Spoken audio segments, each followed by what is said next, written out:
leaders are calm in the chaos. This one might be my favorite one. And we could go on for days about this one. But from the book, he says, leaders cannot be paralyzed by fear. That results in inaction. It is critical for leaders to act decisively amid uncertainty, to make the best decisions they can based on only the immediate information available. There is no 100% right solution. The picture is never complete. Leaders must be comfortable with this and be able to make decisions promptly, then be ready to adjust those decisions quickly based on evolving situations and new information. Does that sound familiar in the last 2 years of our lives on Earth here? Waiting for 100% right and certain solutions leads to delay and decision and inability to execute. Outcomes are never certain. Success never guaranteed. Even so, leaders must be comfortable in the chaos and act decisively amid such uncertainty. Yeah. I don't think we can think of any examples of that, can we? Zero.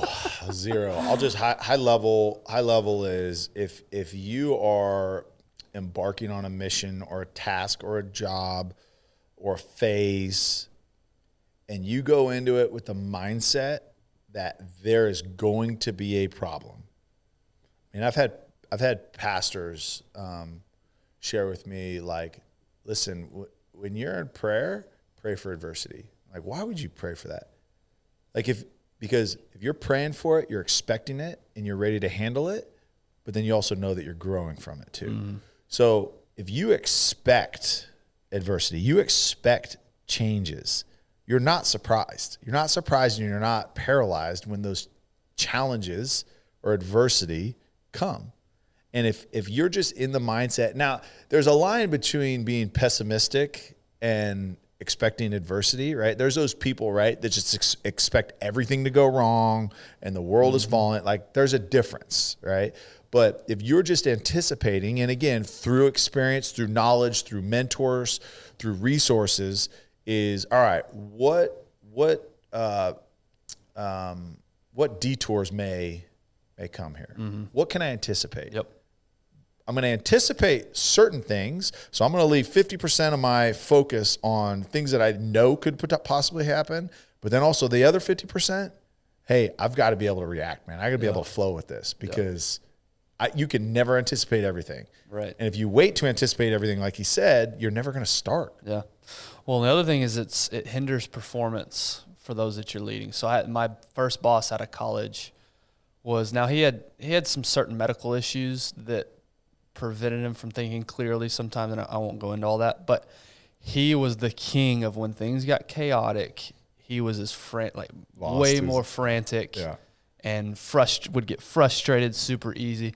And what does that do for us as the people working for him? Our performance suffers, right? Yeah. Because we never know when he's going to fly off the handle. We never know what's going to tip him off this time. And so we're constantly walking on eggshells trying to perform. Yeah. But when things are chaotic, you need to look to somebody. Yeah. You need that person, that steady person who stays calm in that chaos. Yeah. And unfortunately, in that scenario, that wasn't our boss. It had to be somebody else. So we're sitting there as followers wondering, how do we react to this? How do we perform? But I think of coaches I've had during games, right? That's the easiest example. Yeah. Game's not going the way you want it. Yeah.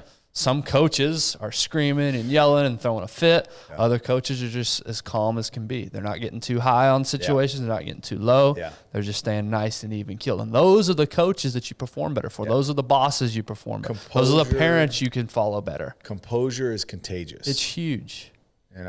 It's if you can hold it together. And we all, like, everybody listening to this right now, you could probably think of 3 to 5 people in your life that you are like, hey, look, if it goes down, I want them by my side because they are freaking cool as a cucumber in those situations. Like, they're the person that you're like, all right, I know that they'll be good at this. Yeah. Like, we all know those people. Yeah. Like, they're like, okay, if it goes down, that's who I want to be next to. All right. Well, I think of Darren, since he's not here, we can talk about him like this. Yeah. But Darren's a partner in our firm, so he's one of our leaders of our firm. And I think about the COVID pandemic, and everybody was super unsure. What do we do next? How do we adjust? And I just think of Darren, how calm he was in that scenario. Yeah. Now, on the inside, I'm sure he was freaking out just like everybody else. He was uncertain. But what he showed to us was strong leadership. Yeah. And so we knew, hey, everything's going to be okay because we have that guy leading us. Yep. And the rest of the partners as well, obviously.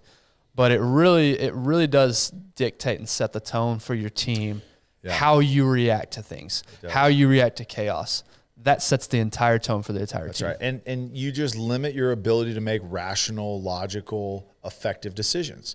When you are emotional, when you're heightened emotionally, like you just don't think clearly. I mean, I think that's super obvious, but like just think of in a job, right? A project's going sideways, a deal's going sideways, an account is going sideways.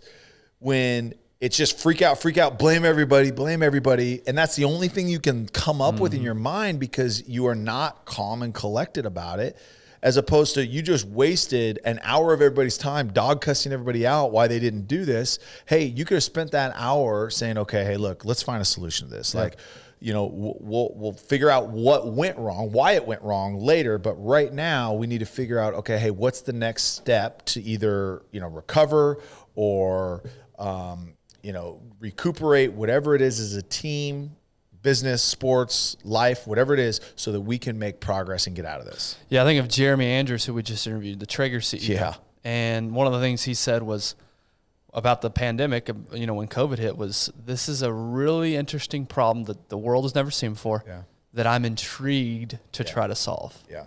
And I thought in that moment, that's a leader right there. That's right. He doesn't look at this problem as something like, oh no, why us, poor us.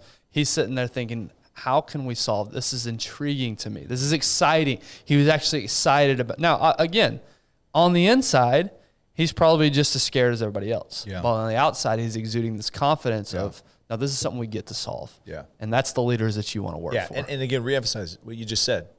It's okay to have fear and to be 100% normal. To be fearful. It's okay, but don't let that overcome you, and don't let that take over all of your rational thinking.